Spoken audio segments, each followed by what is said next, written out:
वज़ीर-ए-आज़म पाकिस्तान इमरान खान का रूसी टीवी चैनल RT अरेबिया को दिया गया खुसूसी इंटरव्यू उर्दू तर्जुमे के साथ। Your Excellency, thank you very much, Mr. Prime Minister, for your time for this interview. And from your standpoint, we would like to ask, you're here attending the Jubilee Summit of SCO. What is your opinion with regard to significant role, whether this organization is playing a significant role in the region, specifically in the context of Afghanistan? Would you please share your thoughts in this regard? Well, the SCO Summit is important because more or less all the neighbors of Afghanistan are attending the summit. And the subject which for all this region, which is the most important subject, is Afghanistan. And why is it important? Because Afghanistan is at I feel, historic crossroads. It could either go in the direction of peace, stability after 40 years of conflict, or if this goes wrong, it could go into chaos, humanitarian crisis. It could lead to a huge refugee problem which will affect all the neighbors. And from Pakistan point of view, it would have terrorism from soil of Afghanistan, because already there are 3 terrorist groups that have been operating from the Afghan soil and attacking Pakistan. Your Excellency, many people are saying right now that Pakistan, Islamic Republic of Pakistan, are helping Taliban. Is it true, from your standpoint, with regard to specifically the recent events in Panjshir province, that people saying that some groups are saying that Pakistan was helping Taliban? Could you please share your thoughts in this regard on how far it's true?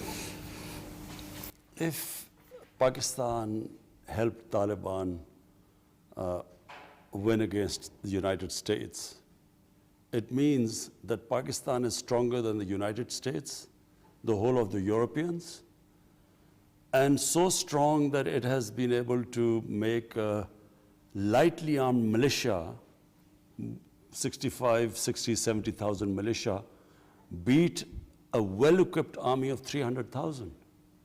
So it is, unfortunately, it is a propaganda which has been unleashed, number one, by the Afghan government to cover up its incompetence, its corruption, its inability to give proper governance to Afghanistan, it being perceived as a puppet government, not being respected by the people of Afghanistan.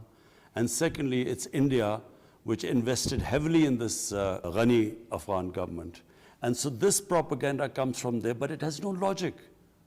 It is not possible. Pakistan total budget, the total budget for 220 million people is $50 billion. How could it have in any way supported insurgency in Afghanistan, which overwhelmed the United States, which spent over $2 trillion in Afghanistan in 20 years.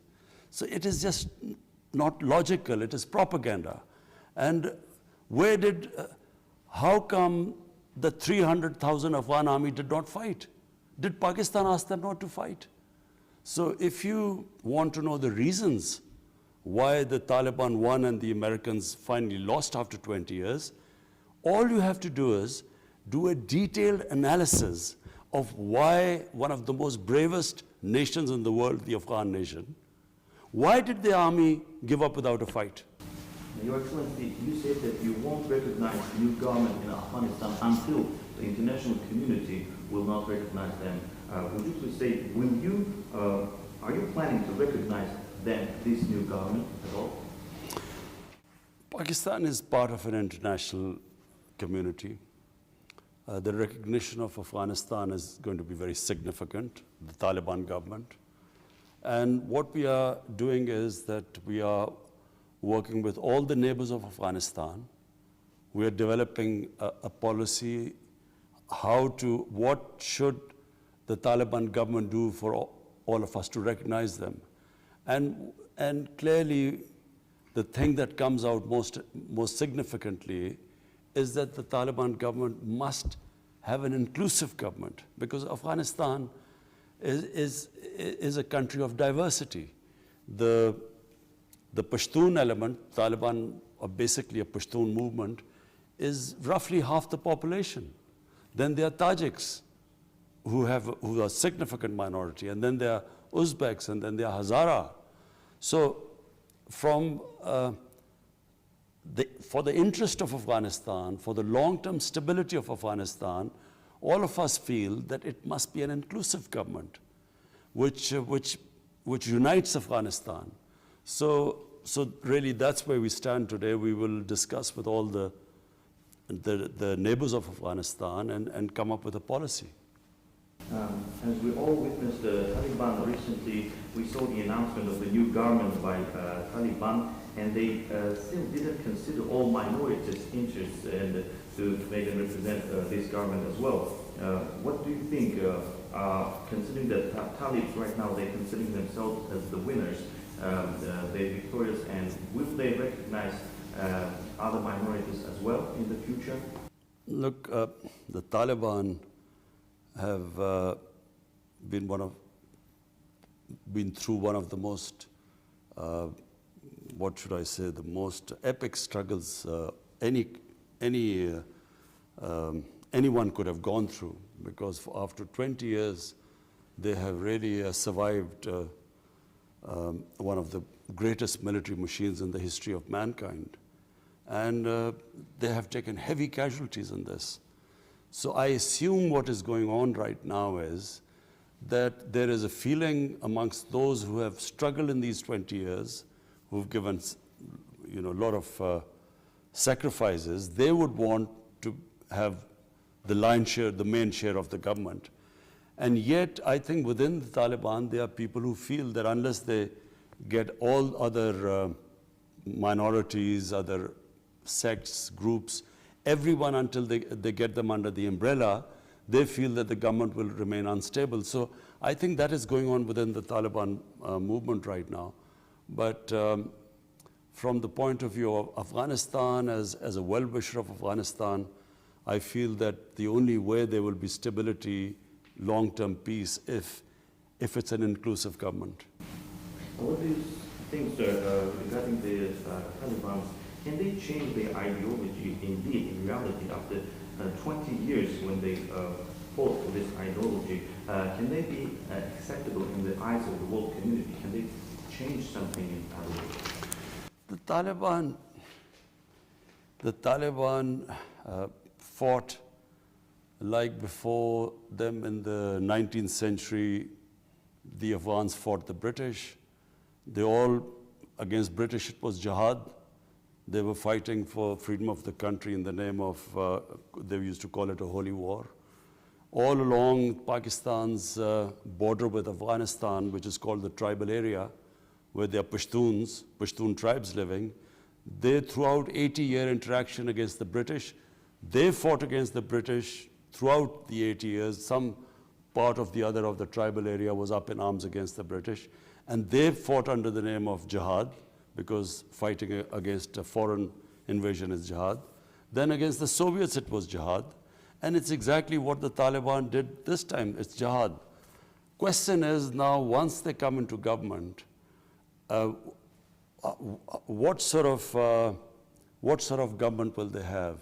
How much will they adapt? Are they still the Taliban of 20 years, or is this a different Taliban? Have they learned something? So far from the announcements that they have made, I feel that they have learned a lot in these 20 years, they have changed. But what will happen, I'm afraid I'm not in a position to say what is going to happen. Mr. Prime Minister, did the United States of America indeed, they want the Taliban, that they won't recognize them? Did they want them indeed? What do you think? I don't know. I have no idea. What kind of relationships right now you have with the current administration of the United States, specifically with the new President Joe Biden? Well, my government has relationship with them. Our security chiefs keep exchanging views about the situation in Afghanistan. Our foreign minister has met their foreign secretary. So So there is talk between the two countries. I'm not sure whether at the moment the United States has a coherent policy towards what they're going to do in Afghanistan. And the reason is there's so much criticism of President Biden for his decision to withdraw from Afghanistan, and which I feel is extremely unfair. I think that what President Biden did was the only sensible thing to do. But how can you prepare? He's been criticized heavily that he wasn't prepared. But how do you prepare if 2 weeks before the date of departure, whether that date was given now or in years' time or 6 years' time or 5 years' time, if the Afghan government, if the president flees the country and the army collapses 2 weeks before the departure, how can you prepare for that? So there is a lot of unfair criticism, I'm afraid, of Joe Biden. And because of that, I think and then the inquisition of their foreign secretary in front of Senate. So I don't think they have still formulated a rational policy because of the sheer amount of criticism, unfair criticism, which they are facing. But I think sooner or later, the US has to decide that unless Afghanistan stabilizes and unless this huge humanitarian crisis is averted by helping this government, or forget the government, the people of Afghanistan. Unless the people of Afghanistan are helped and stabilized, the situation stabilizes, if this descends into a huge humanitarian crisis, which it will go if the international community does not help, then the consequences would be far-reaching in terms of refugees. There'll be a huge refugee problem, which Pakistan probably will face more, Iran, two countries which have taken the most number of Afghan refugees. We still have almost 3 million Afghan refugees. But it will also have on terrorism, that if there is instability in Afghanistan, then how will the government be able to stop terrorism from Afghan soil? And there again, Pakistan is worried because there are already 3 different groups that have been operated from Afghan soil hitting Pakistan. But the thing that happened in Kabul International Airport is the clear evidence that there's still a terrorism in place. Because those terrorist groups like Al-Qaeda, ISIS, and others might even get stronger in this situation. And from your standpoint, whether it is a crucial time to unify efforts, not only Pakistan, but international community, to consider these threats because there might be some harmful consequences.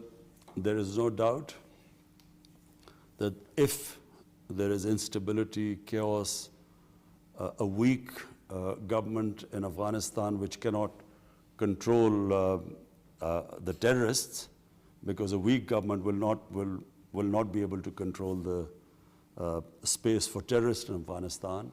So if that happens, then the country that is going to be most at risk will be Pakistan. As I said, there are 3 different terrorist groups that have been attacking Pakistan.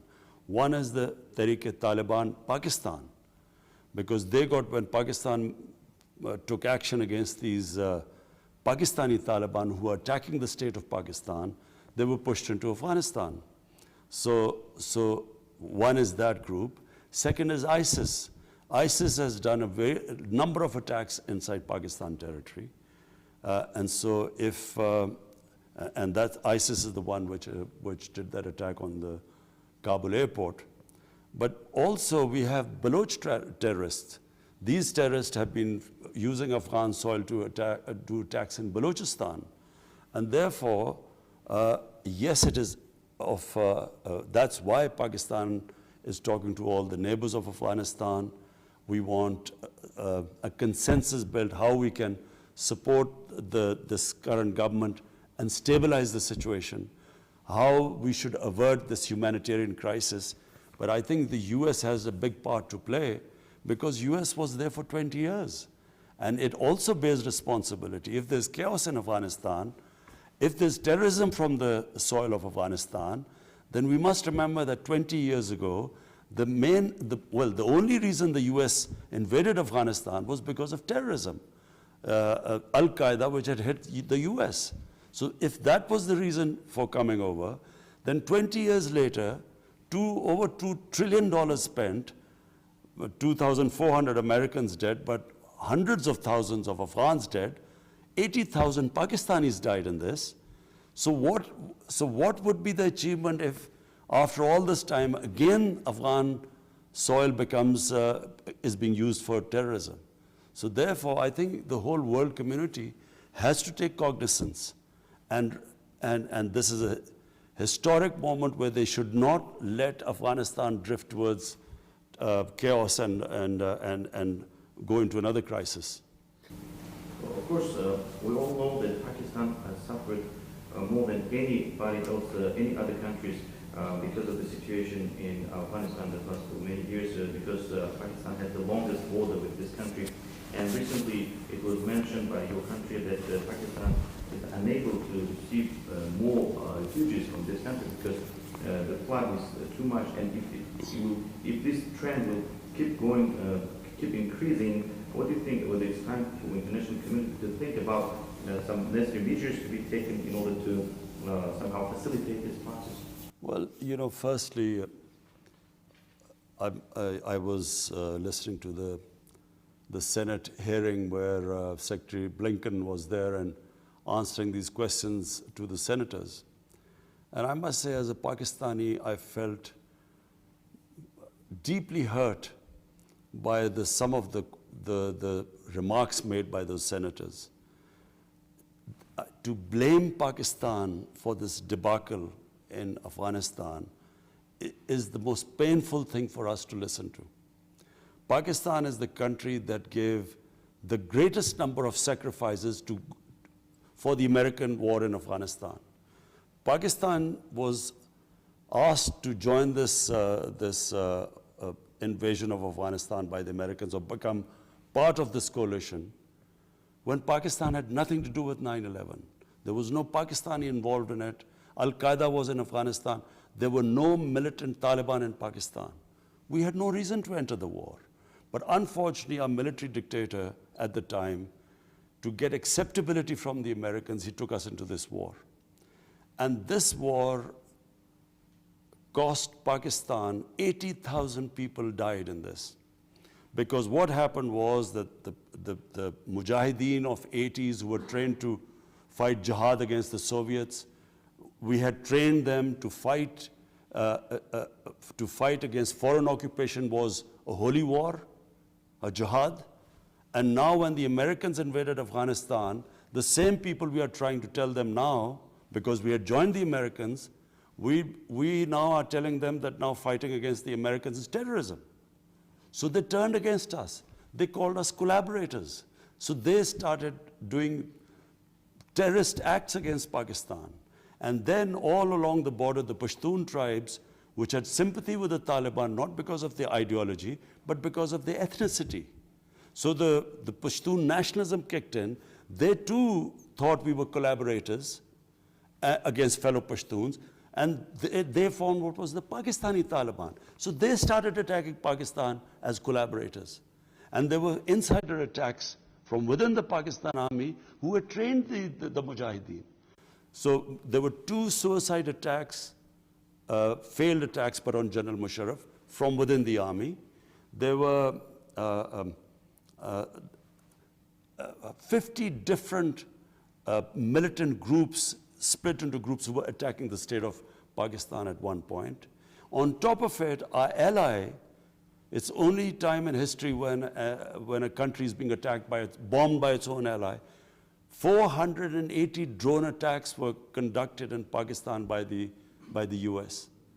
So this country, what we went through, the suffering we went through, forget about the people who lost their limbs in bomb attacks, the loss to the economy, when you have suicide attacks, Islamabad was like a fortress. So the country lost over $150 billion. And after all the sacrifice, rather than a word of appreciation, because they appreciate other people, they're saying, we are worried about the Afghans who helped the coalition and who, they are trying to look after getting them to the US. But what about Pakistan? A country loses 80,000 people. Were we children of a lesser God? Didn't it matter to them? And then being made scapegoats for their failure in Afghanistan, I think was the most painful thing. Sir, I'm allowed to ask you with regard to the Pakistani position in terms of Taliban. Do you think it is needed to talk to them and also to recognize this new government? I think the world, the international community, they do not have a choice. Because if they do not, Taliban is a reality now, they're all over, they have taken over Afghanistan. Now what are the choices left in front of the international community? I think the only one choice left is that they should incentivize them, they should encourage them to stick to the promises or announcements they have made about inclusive government, about human rights, having given amnesty to everyone. I think the world should encourage them to walk this path. And if that happens, and hopefully, if it works, you could have peace in Afghanistan after 40 years. But what if the world community decides to put sanctions on them, or what happens? It's the people of Afghanistan that are going to suffer. A country which relied until this Taliban have taken over.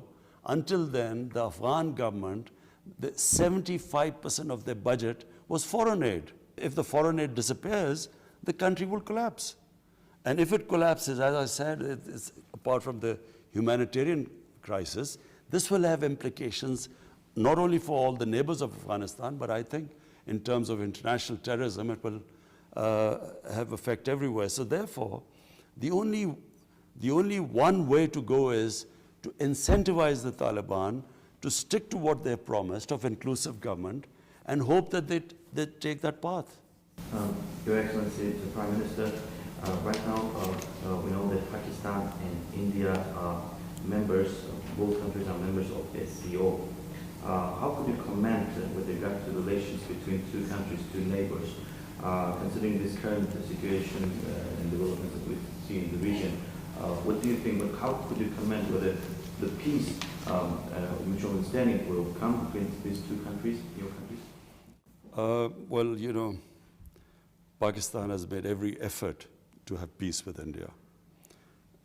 And I can tell you, because I know India very well, I have had great friendships in India. I've had a lot of love and respect because I used to play cricket, and cricket is one of the, a sport that goes right to the grassroots. It's the most loved sport there.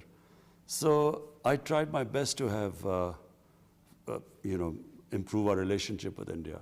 But unfortunately, India is ruled by an ideology which is called the RSS ideology. That RSS ideology was inspired by the Nazis in the 1920s and 30s. And it's a racist ideology, which actually believes that the Hindu is superior to all the other minorities. And therefore, it is a strongly anti-Pakistan, quite an aggressive ideology, which believes in subordinating not just the minorities in India, but also the neighbors around them. And so I found it very difficult to take our relationship forward. And then on 5th August in 2019, they unilaterally took away the state of Kashmir. And Kashmir is a disputed territory between Pakistan and India. And this has been recognized by the world community through United Nations Security Council resolutions. So once they did that, then that's when all our communication stopped. Because there's no way we can have normal relationship when what they're doing in Kashmir is violating every human right. The world community worries about Taliban's human rights violations. But what about the violations that are going on in Kashmir, where there are some 800,000 Indian troops basically keeping 8 million people, Kashmiri people, in an open prison. And every right of theirs is violated. They talk about women's rights in Afghanistan, but there are about, 40,000 Kashmiri women that have been raped by the security forces and all sorts of human rights abuses. This has been well documented by the Human Rights Commissioner of the United Nations. So, unfortunately, until they go back to taking the statehood of Kashmir on 5th August 2019, until they go back, unfortunately, we cannot resume a normal relationship with them.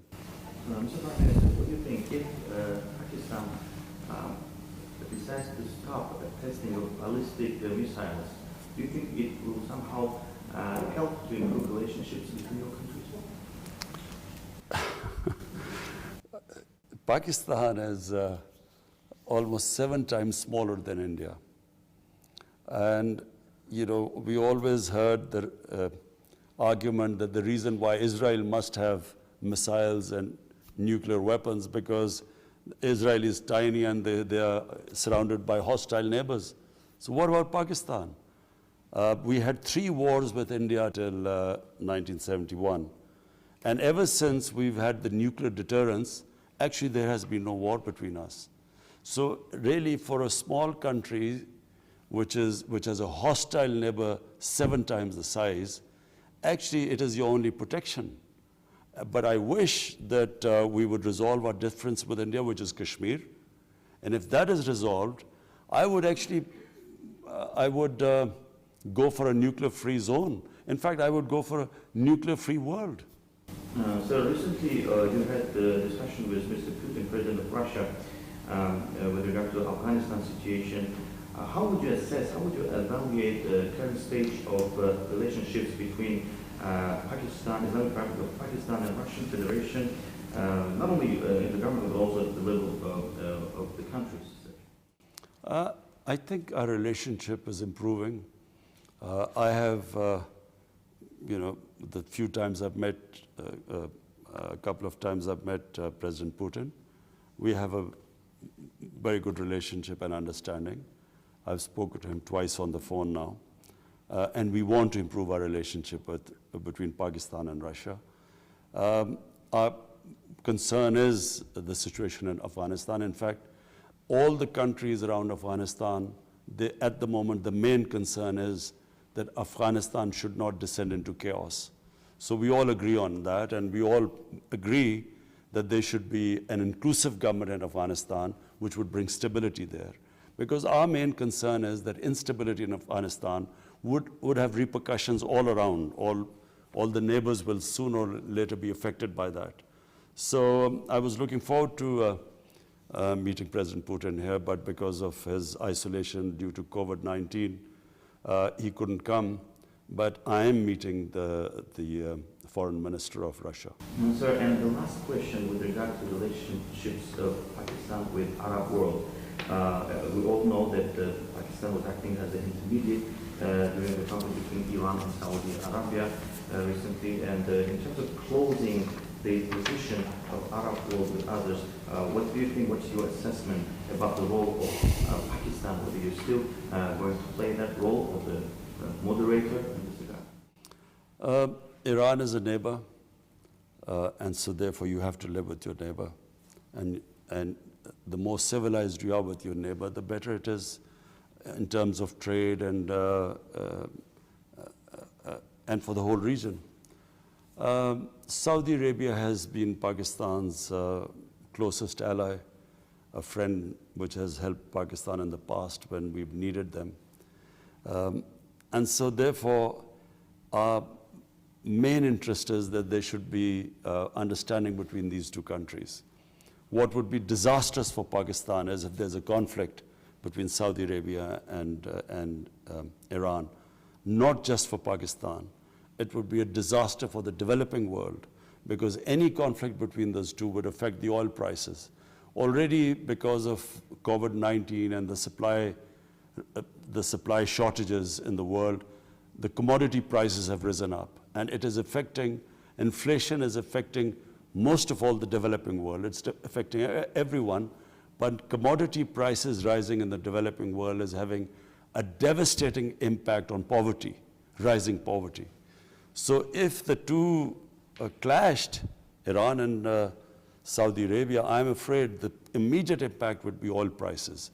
And this will be devastating for the poor people in the whole world. There's poorer countries, and the poor people in all countries will be affected. Therefore, I think not just Pakistan, but everyone must ensure that there's a better understanding between these two countries. Thank you very much.